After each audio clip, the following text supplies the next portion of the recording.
दोस्तों, Ahmedabad plane crash दुर्घटना बाद गुजरात राज्यના પૂર્વ મુખ્યમંત્રી વિજયભાઈ રૂપાણીનું નિધન થતાની સાથે જ પરિવાર પર જ્યારે ઘેલો શોકનો માહોલ હતો, ત્યારે હવે એવા સમાચારો પણ સોશિયલ મીડિયા પર ફેલાયેલા જોઈ શકાય છે, જેમાં વિજયભાઈ રૂપાણી કે જેમની પાસે કેટલી ગાડીઓ અને બંગલાઓ હતા, આખરે એમના પરિવારે જે છોડ્યા છે, આખરે આ બાબતે જાણીશું કે મકાન અને ગાડીઓ કેટલી હતી, આખરે શા માટે એમણે અચાનક છોડી છે। ત્યારે વિડીયોમાં આગળ વધીએ તે પહેલાં દોસ્તો, તમને આજના વિડીયોમાં એ પણ જણાવી દઈશું કે વિજયભાઈ રૂપાણીના પરિવારમાં કેટલા લોકો છે।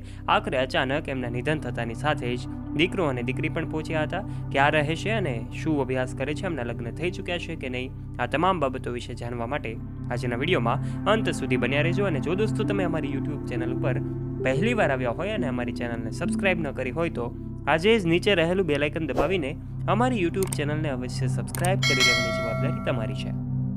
સૌથી પહેલાં વાત કરીએ તો વિજયભાઈ રૂપાણી જેઓ ગુજરાત રાજ્યના પૂર્વ મુખ્યમંત્રી હતા, એમના કાર્યકાળ દરમિયાન એમનું જે કાંઈ પણ મુખ્યમંત્રી પદે રહ્યા ત્યાર પછીની જે કાંઈ તસવીરો છે સંવેદનશીલ વ્યક્તિ તરીકે લોકો એમને જોતા હતા। એમના કાર્યકાળ દરમિયાન લોકચાહના પણ એમની એટલી જ હતી, કારણ કે એમના દરેક નિર્ણયો ખૂબ મહત્ત્વના ગણાતા હતા।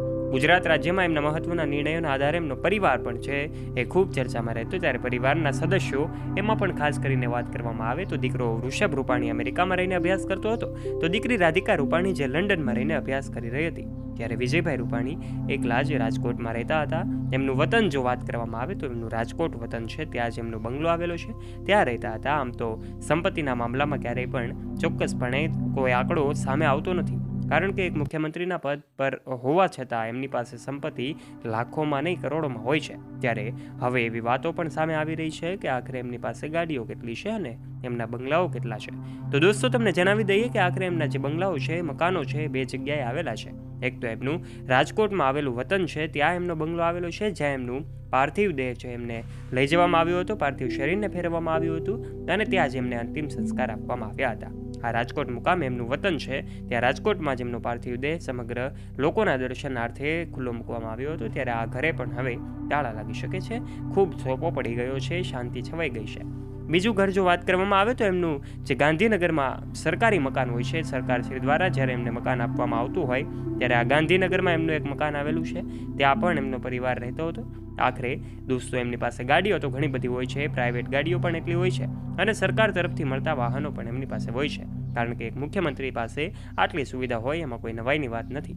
ત્યારે દોસ્તો, હાલમાં જેવા સમાચારો એમના પરિવારને લોકો જ્યારે સોશિયલ મીડિયાના માધ્યમથી કે પછી રૂબરૂ મળીને જ્યારે સાંત્વના પાઠવી રહ્યા હતા, ત્યારે એમની જૂની તસવીરો જોઈને પણ લોકો એમની સાથેની યાદો, એમની સાથેની વાતોને વાગોળતા હતા।